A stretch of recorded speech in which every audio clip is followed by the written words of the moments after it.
النهاردة هوريكوا أشهر الفنادق هنا في شنغهاي. أنا النهاردة في أشهر فندق في الصين، انتركونتيننتال شنغهاي وندرلاند. الفندق ده من أشهر الفنادق في العالم، هقولكوا بعد شوية ليه.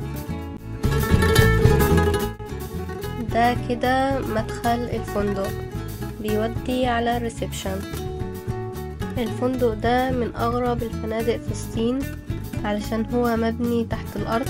يعني أنا دلوقتي في الدور الأول وبننزل تحت الأرض 88 متر.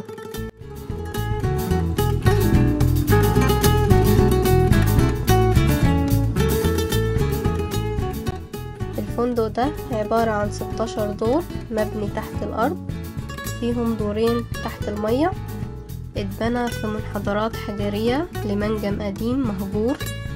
يعني شكل الفندق اتحدد على شكل المنحدرات الحجرية للمنجم.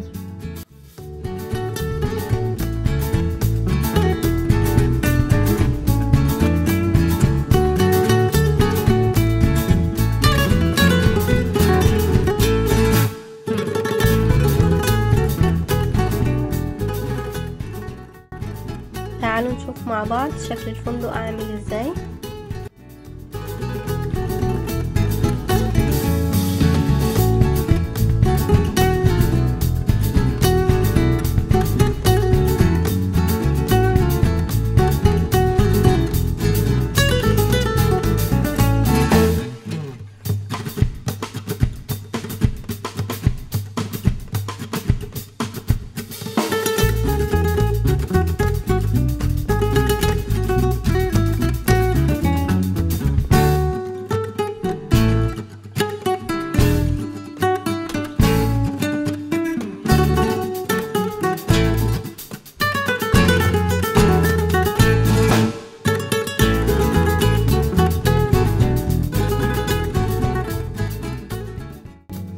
في هنا مكان للفرح، زي ما انتوا شايفين كده عدد الكراسي معدودة وقليلة.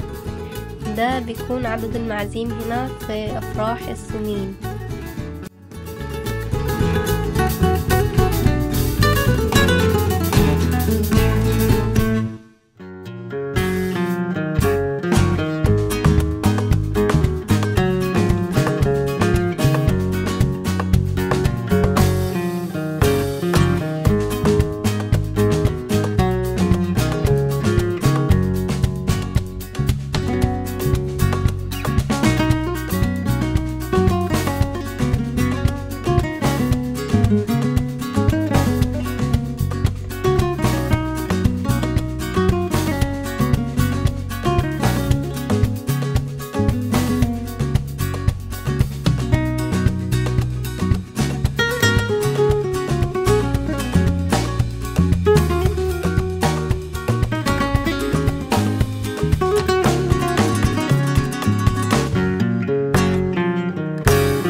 تعالى اوريكم لقيت هنا ايه. المية دي فيها سمك ملون بأحجام مختلفة.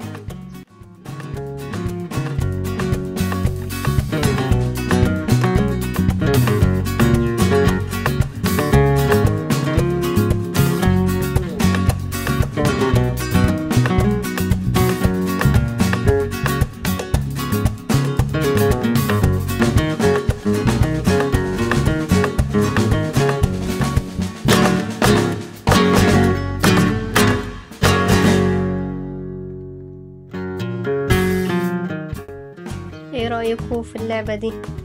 مين شافها قبل كده على الحقيقة؟ اكتبولي في التعليقات لو حد شافها على الحقيقة وايه رأيكم فيها. تابعوني علشان هوريكم كل حاجة كأنكم موجودين معايا هنا في الصين. ولو عايزين تشوفوا حاجة معينة اكتبولي في الكومنتات.